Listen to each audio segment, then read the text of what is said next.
Okay, final daf of the Masechta. We are up to Kuf Yud Tes Amid Aleph. We are on the two dots on the second line.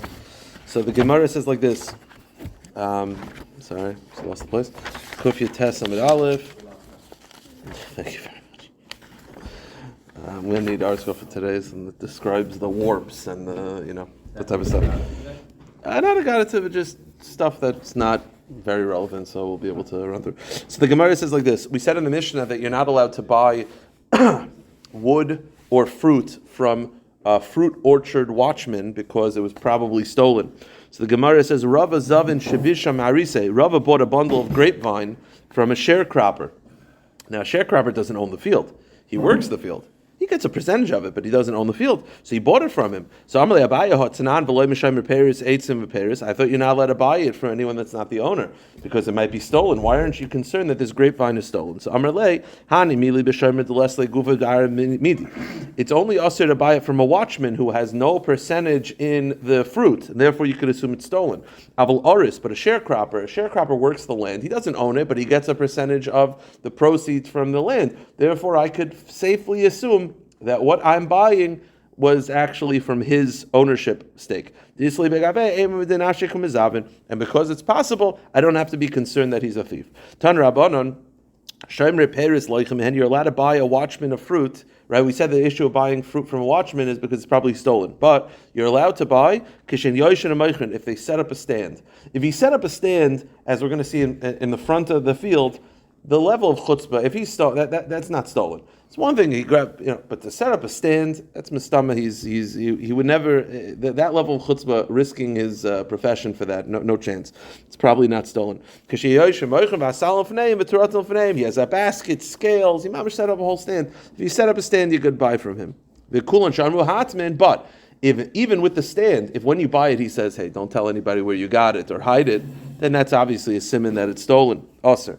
And it's only okay if the stand is in front of the field, because then it's visible. If the stand is in the back, in like a back alley, then that's also a siman that it's stolen. Itzmar, very interesting Gemara. Gazlan me'emas mutar likras emenu. How much of let's say, can you buy from a robber if let's say the majority is not stolen? I don't know how you would know this, but let's say you know the guy's a robber, but I know that I could tell that majority is not stolen. Is that okay? So Rav Amar Achete Roy Mishaloi. Rav says no. It has to be the majority. It has to be majority not stolen. Minority stolen is fine. You go with the majority. I don't know how you would know, but if let's say you could find out that the majority of this stuff, he's a robber, but the majority of what he gets, I know is not stolen. I know that he's a salesman on majority. Then it's fine. Shmuel says no. I feel immediately. Shmuel says to take it further. The majority could be stolen. As long as the minority is not stolen, that's enough. It's a very big chiddush. And that's how Rabbi Yehuda paskined, that you can go with, even if the minority is not stolen, that's enough. Okay. Mammon Maser. I wanted to check this up. I ran out of time yesterday, but we know that a Maser you can kill. We had that a couple dafim ago. What about his money? Could he destroy his property? Now, I don't even know if the destroying of the property is even for a purpose. Just the question is, can you just destroy it? If you're allowed to kill him, can you just destroy his property? So it's a machlokes. Rav Huna v'Rav Yehuda is machlokes. Chadam or mutar l'ad biyad, v'chadam or asl l'ad biyad. One says it's mutar to destroy his property. Why would you do this? If you're angry? I assume it's angry, or maybe it's to stop him. Maybe it's to deter him. I'm not 100% sure. So I wanted to check it up to see what the motivation is. The question is, if let's say, you want to not just picket his fence, but you want to break his windows so that he understands that we're not okay with this. It's machlokes. So what's the machlokes about? The one who says it's allowed is if I'm allowed to kill him, I definitely should be able to break his window. But the one who says you're not allowed to, perhaps he'll have a righteous kid, and his kid will inherit the window, meaning you can't break it because maybe you'll have Einaklach that'll be good people, so let the Einaklach get it. Rav Chizda had a certain sharecropper. There's two pshatim in Rashi what this means. The second pshat of Rashi is that he was ripping off Rav Chizda. The first pshat is that he wasn't ripping him off, but he was going exactly to the ounce And Rav Chisda didn't like that he was so meticulous. Like, let's just have a regular partnership. Let's go with the second approach, that he was ripping him off. So obviously, if he's ripping him off, let's say he was supposed to get 40%, he's taking 50%, whatever it is, 50, 60, whatever it is. So Salke Rav Chisda fired him. Kara Anafshe Rav Chisda said about him this situation. This is what the pasuk means: Tzafon l'tzadik, what's stored away will be for the tzaddik, me.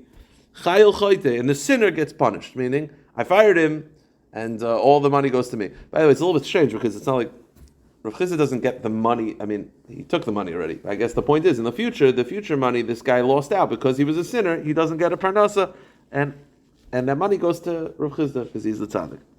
Okay. Let's go weiter. There's a pasuk. This pasuk is referring to theft. It says, "Ma tikvas chanev."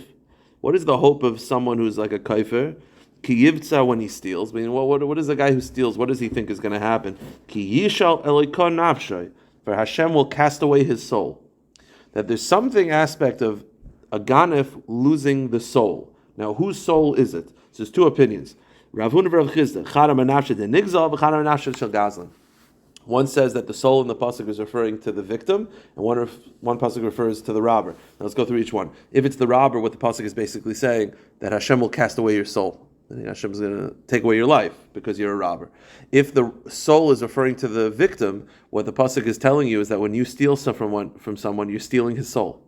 So what are you hoping? What do you think Hashem is going to do when you're taking the victim's soul? Now, why, as we'll see in a moment, why is it that when you steal from someone, it's considered stealing his soul? There's the pashup shot. The pashup shot is because you're stealing his livelihood, so he's not going to have food to put on the table. Pashup, you steal from him.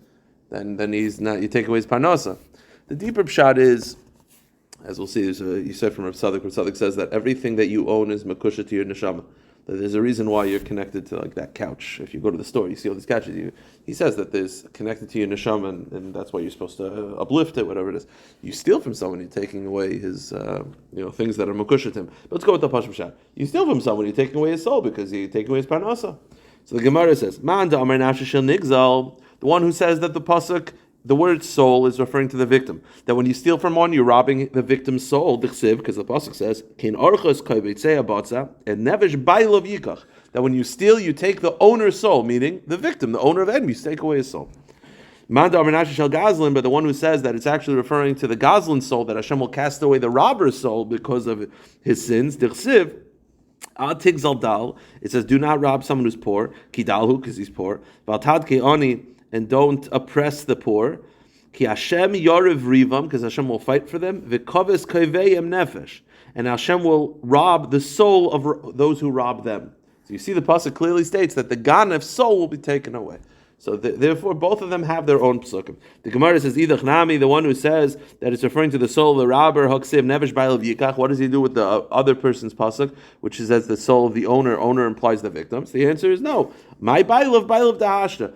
It says the owner, meaning the current owner. When you steal it, it becomes yours, and Hashem can take away your soul. So when it says the soul, it's referring to the robber the whole time. Idach nami, the one who says that it's referring to the victim's soul, haksiv v'kavez kaveim nefesh. Doesn't the pasuk say that Hashem will rob the soul of those who rob them, which indicates the word soul is referring to the robber? Matam ka'amar matam v'kavez kaveim meshud kaveim nefesh. You have to put a comma in there, meaning Hashem is going to punish the robber. Why? Because he took the soul of that other person. Okay. Amar Rav Yochanan. If you steal from someone even a shavapruta,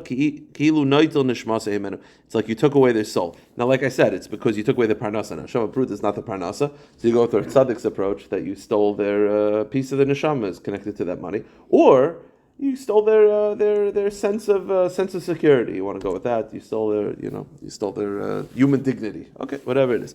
The Gemara says, now we're going to bring like 4 psukim that describe that when you steal from someone, you steal their life because you're taking away their parnasa. First one, that he takes away the soul of its owner. That's pasuk number 1. A second pasuk, and the Gemara is going to add, why do I need all these psukim? A second pasuk says, you'll consume, when you steal from them, you consume their sons and their daughters. Meaning not only you're killing them, you're killing their children because they have nothing to put on the table. A third pasuk, because of Hamas is a type of theft, as we'll see. It's where you theft, but you pay for it. They don't pay for anything. So you pay for it, right? You steal, Hamas is you steal and then you pay for it. It says because of the Hamas ben Yehuda, they spill the blood. So you see it's taking away the soul. And the fourth pasuk is El Shaul El Beis Adam Mashal Hemis as Gevonim. The pasuk says that Hashem was unhappy that Shaul killed the Gevonim. Now Shaul never actually killed the Gevonim. He killed Noiv Ira Kohanim. So how does it mean that he killed the Gevonim? Because Novi Ira Kohanim supported the Gevonim. By him killing the Novi Ira Kohanim, there was no parnasa for the Gevonim. It's kilu you killed them. So you see that taking someone's parnasa away is like killing them. So you have 4 psukim to teach you the same thing. So the Gemara wants to know, what do I need all 4 psukim? So I'll tell you outside. The first one is to tell you that theft takes away the soul. The second one is that it doesn't just kill them, it kills their children. The third one is Hamas. Hamas is where you pay for it. So you might think that because you paid for it, it's not theft. No, it's still Geneva. And the fourth and final one is that over there, he didn't even steal it directly from them. He stole... He forced them to take it. I take an item from you, you throw money at you, you don't want to sell it, that's Geneva. And the fourth one is Novi Kohanim, is that Shaul didn't even... I steal from you, and it causes B and C to be affected, I'm punished for that as well. Because Shaul is punished for killing the Gevonim. He never killed the Gevonim. He killed Novi Kohanim, which supported the Gevonim. So it's indirect, and he's still considered punished. So you see that this concept goes as like a ripple effect. My v'omer, what do all these psukim for? The Gemara says, the first passage just teaches you that you steal the victim's soul, but it doesn't say anything about the children. That's the second passage. And the first 2 psukim don't tell me that Hamas is an issue where I pay for it. You might think that that's allowed. To that, the pasuk says, Tashma machmas me Hamas b'nei Yehuda. That's the second pasuk. But you might think that's only true if you rob them with your own hands. But what if you cause them a loss indirectly, like Shaul? You might think it's not you're not going to get punished for that. It's not like taking a life. Tashma el Shaul beis Adam asher hemis gevonim. The pasuk says Shaul killed the gevonim. The Gemara says v'chi heicha matzina shaharag Shaul is a gevonim. Where do we find that Shaul killed the gevonim? El matoich sharach narav irsha kahanim she mispeaking ma'amazin malu akazu kilu hargam. He killed Novi Kohanim who used to support the gevonim, and it's ki'ilu he killed the gevonim. Okay. Now, the last little bit into the Mishnah is you're not allowed to buy from women many things because the concern was that they were selling it without their husband's consent. Says the Gemara, Tana Rabbanan, Leichim and Anoshim, you're allowed to buy from women, married women, Klit Semer b'Yehuda, woolen garments in Yehuda, because that the husbands were cool with, Klei Pishna b'Galil, linen garments in the Galil, Avaloyenas u'shmona v'salatas, but you cannot buy from them wine, oil or flour, because that was usually sold by the men. And therefore, if the woman is selling it, she's not doing it with her husband's consent. Says the Gemara, you can't buy anything from a slave or a child, because where did they get that stuff? The slave got it from his master, he's stealing, and the child got it from his parents, he's stealing. A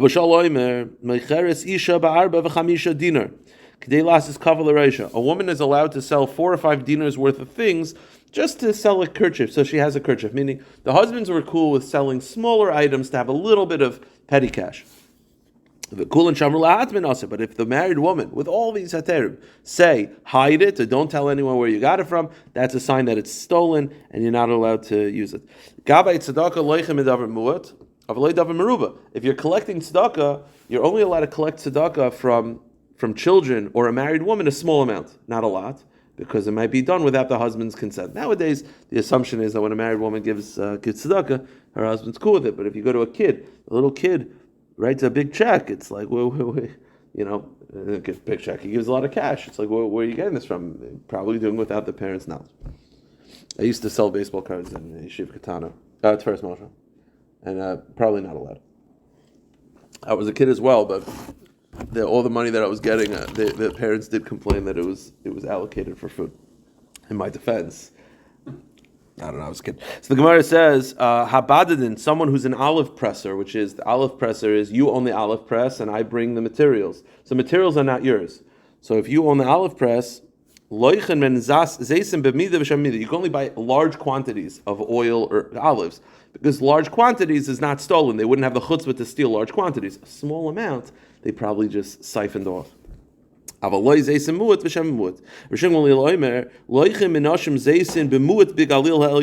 Gamliel used to say that in the upper Galil, you could buy a small amount of olives from married women. We thought that we said before you're not allowed to buy olives from married women because usually the husbands sell that. Small amount of olives in the Upper Galil was fine because Rabbi Shimon Gamliel knew that in the Upper Galil, a lot of times where men needed a small amount of money and they just needed to sell some olives, they were embarrassed to sell that. They would have their wives do it. So he says, Shapam Adam Bush Limkarach Pesach Beisa even Noisin Lishna Mecheres. Ravina Ikla Bechuza. Ravina went to Bemechuza to collect tzedakah. Also Nashid Bemechuza, Rami Kame Beklishir, and who's this? Ravina. They gave him golden chains and bracelets. That's tzedakah. Here's the problem. I thought you're only allowed to collect from married women a small amount of money because if it's a large amount of money, it could be given without the husband's knowledge. So why was he accepting these gold chains in the city of Mechuzah? So the Gemara says, I thought you're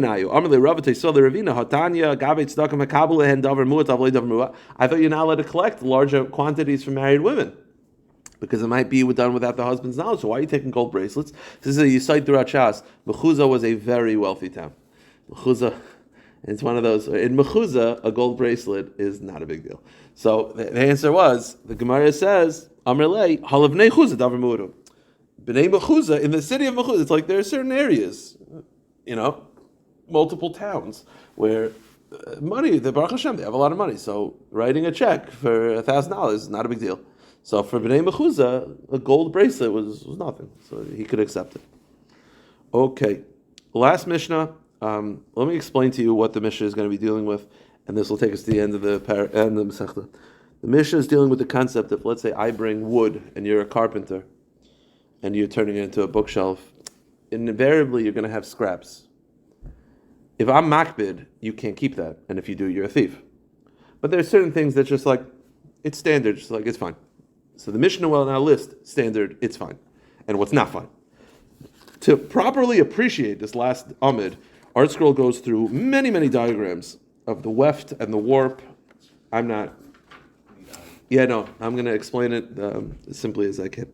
Okay, Muchin Shakoiv is Maitzi Harei Shaloi. The shreds of wool that a launderer, when a guy launders woolen garments, there'll be shreds.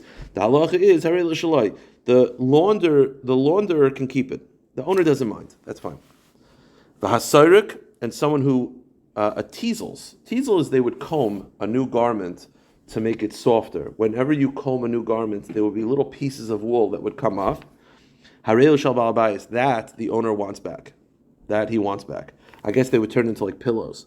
So that, I think they do it for pillows or blankets. So when they would comb a garment and there would be little tufts, that the owner wants back. And therefore, I guess you can't buy it from a launderer. If a launderer is selling you tufts of wool, you can't buy it from him because that's stolen. Not tufts? Okay, so sometimes when a guy's laundering clothing, you have a little frayed edge. If it's 3 threads, you can cut it off and he can keep it. More than 3 threads, he cannot keep. The guy would allow the launderer to keep 3 threads only. Okay. More than 3 threads, he's not allowed to keep, and if he keeps, it's stolen.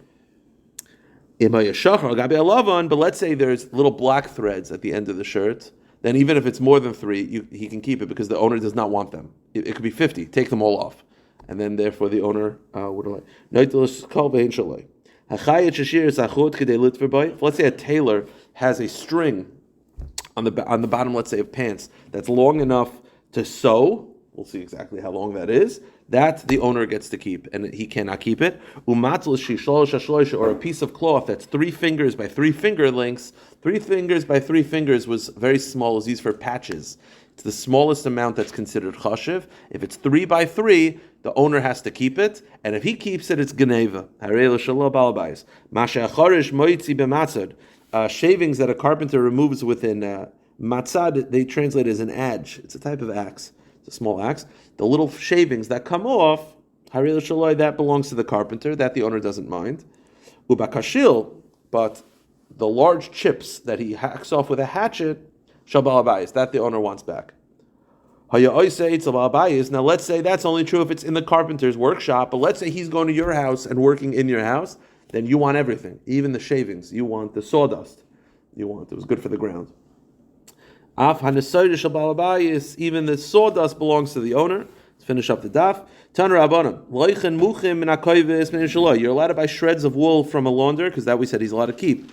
Hakoyves noitel shnei chutim el yoinim, and the koyves is allowed to keep 2 threads. He's allowed to rip off 2 extra threads. Vehin shaloi, he's allowed to keep. Go to the next page. Leyatel b'yosim shloisha chuvin. He's not allowed to sew more than 3 stitches. They would stretch out the garments. They would have to make a loop at the end of the garment to stretch it out, to like hang it on pegs. He's only allowed to make 3 stitches because the more you're going to have to cut this off at some point, so the more stitches, the more you're going to have to lose of the garment. So he's only allowed to make 3 stitches. More than that is considered unethical and unfair. Okay, when you're teaseling the beged, when you're combing, teaseling, it's combing, it's a type of combing. You have to do it vertically. You should not teasel it vertically, el arca, you should teasel it horizontally. The reason being is because when you teasel it vertically, much more wool comes off because it's against the grain, against the warp. More wool comes up, but it will make it look nicer, but more wool comes up. So you have to do it horizontally, not vertically. Okay? Umashavel arka, and let's say you have to trim off a little bit of the garment, and I guess you have a choice to do it lengthwise or widthwise. Do it widthwise. I'm sorry, Mashavel arka, you do it lengthwise, not widthwise. The Gemara will explain. If you plan to even it out, then you can go up to a tefach. Again, I don't know, whatever.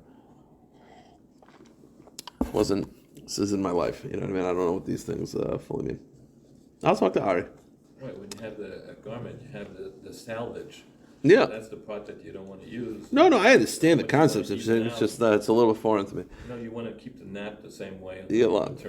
I'm all about the nap.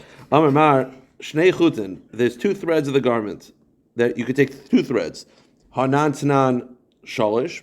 Another brisa says he can keep 3 threads. So could the launderer keep 2 or 3? The answer is loy kasha habalimi. If they're thick, only 2. Habiktini. If they're thin, even 3. Lo yiser kabeg l'shasav la'arkai. You're supposed to only comb it, teasel it horizontally, not vertically. Hatani ibcha. Don't we have a brisa that says the opposite, vertically, not horizontally? Loy kasha habaglima habasarbala. The answer is if it's the average garment, you have to do it horizontally because vertically could tear it and take off more of the thing. Habasarvala, but if it's a chosh of a garment that should look nice, then you got to do it vertically because that'll make it look better. You're not allowed to sew more than 3 stitches to make the loop at the end. The question is, here's the question. Right? Whenever you sew a stitch, you do this and then come back. Is that 2 or is that 1?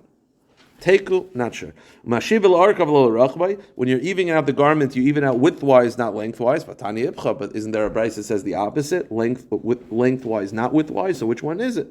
The answer is like kasha, habaglima, habahamaya.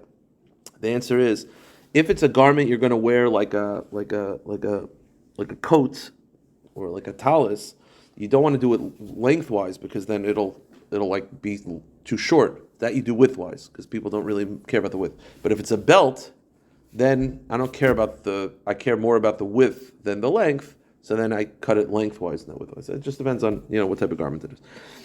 Tan Rabbanan ein loichen min hasoyrek muchen. You can't buy shreds of wool from a teasler because he's not allowed to keep that and he's a stealer. But if in that town the minig is to allow it, then it's fine.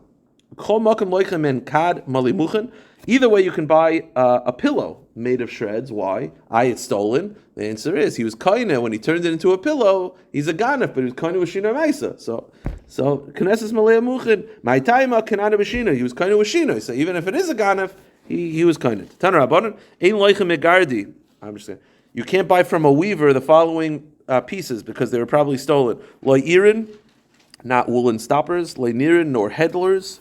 Lo punkalin, nor tapestry bobbins. Lo shiuri pekias, nor leftover spools of thread. By what's his name? The guy who does the daf thing, Stefanski. He's a Stefanski, right? Ellis Stefanski. He probably has a giant warp and thread thing. Lo shiuri pekias, nor leftover spools of thread. Well, you could see these things. Yeah, you could Google it. I'm not. But you could buy from them a speckled garment, because he was kind of a shina maisa, or spun threads. Here's the kasha. When you take a thread and you spin it, you're kind of a shina maisa. So he said you could buy threads or you could buy a garment. If I could buy threads, I definitely could buy a garment. A garment is made of threads. If I'm allowed to buy threads from him because he was kind of shina maisa, I'm allowed to buy a garment. What does he have to say both? So the Gemara says, Amri hasha tav shakal arg mibai. If you could buy threads, a kavachem, you could buy a garment. Why do you have to say both? The answer is my arg tichi. You know what it means? A garment. It means woolen chains that are unspun. It's not talking about spun thread. Spun thread is kind of shina maisa. The garment that he's talking about is made of unspun thread. So it's either spun thread or a garment made of unspun thread that you can be kind of both are required shina maisa. Tan Rabbanon, ein loichin min atzava. You can't buy from a dyer loisis wool that was used for testing because he steals it. Loidugmis, color samples like tushin shel tzemer, torn off threads of wool. Avoloichin and beged sivu tavia begadim. You could buy from him a dyed garment or a dyed spun thread. Same kasha. If you could buy spun thread, kavachayim, you should be able to buy a garment. So the Gemara says, Hasha tavi shakal begadim iboy, my begadim namti. The answer is, what does it mean garment? What does it mean garment? It means namti, which are felt garments made of unspun fibers. So if it's unspun, so either spun thread or a garment made of unspun fibers. Tanner Rabbanan, Hanaisin Aris La'abdan. If you give hides to a tanner, Hakitsu and Atlush and Arishal Balbayis.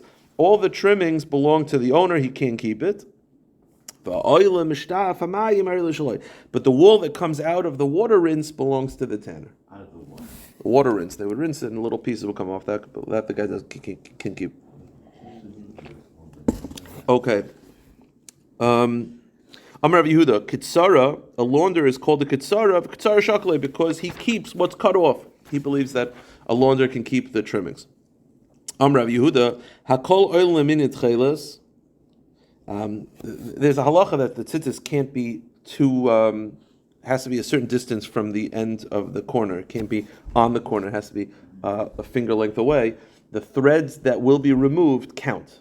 So the frayed edges count as part of the distancing from the tzitzis to the corner.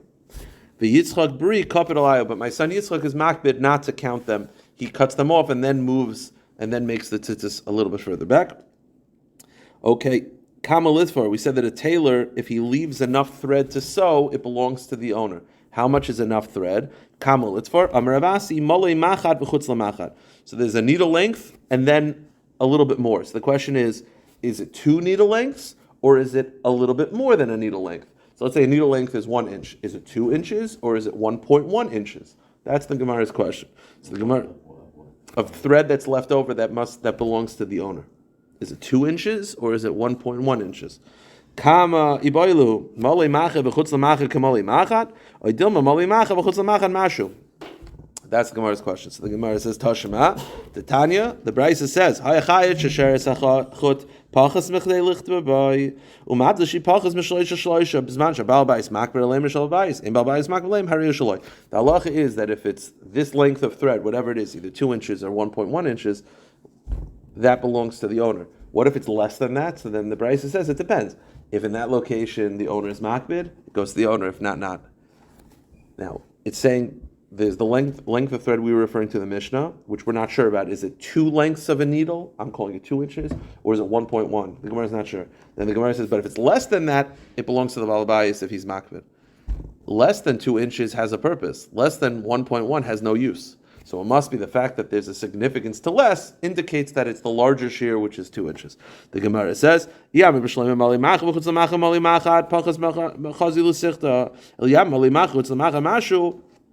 what is the purpose of such a string? It must be it's referring to the larger shear. Okay, last shaila, we said that which the carpenter cuts with an adze. What? An adze. It's a type of cutting device. It belongs to the carpenter.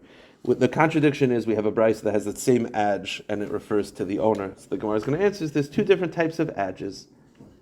There's a small one and a big one. The smaller pieces belong to the carpenter, the bigger pieces belong to the owner. The Gemara says, Armini have a contradiction. Masha charish moitzi b'matzad v'anivsek b'megira. The Brisa says, whatever a carpenter removes with an adze or with a saw, harei l'shabal bais, they belong to the owner. So our Mishnah said it belongs to him. This Brisa says it belongs to the owner. The sawdust that comes out under a drill, or from under a plane, or that comes with the saw, they belong to the carpenters. The question is, does the carpenter get the shavings with the adze or not? So the answer is, Amarava, in the place of our Brisa, there were two different types of cutting tools, both called adges. L'rabasi karle kashil, l'zuchi karle matzad, ba'asad detanidan, charu de'ika, v'karle matzad. Meaning, the Brisa had two different types of tools. The large one they would call an axe, the small one they would call an adze. But our Brisa only had one, and that was called an adze. Meaning, in other words, the Brisa that says that the adze belongs to the balabayis was referring to the larger item that he called an adze. Our Mishnah didn't call it. Our Mishnah called it an axe. So it's the same item, it just has different names to it. If you chisel stone, the chiseler can keep the little piece of the stone.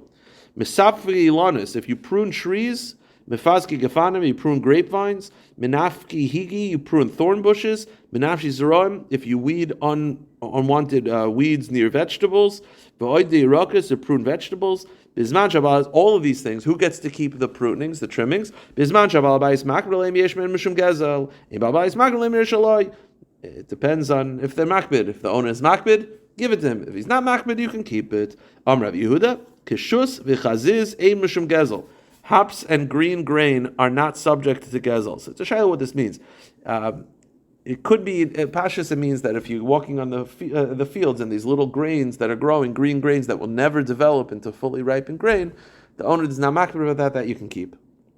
The halacha with these things, that if the owner is particular, then it's a problem. If he's not, it's fine. Ravina says, I could tell you in the city of Mechasya, they're makbid, so you can't take them in the city of Mechasya. All right, shkayach guys, big mazel tov, big deal. That's a big boy. That's a big one masechta. That's a big one masechta.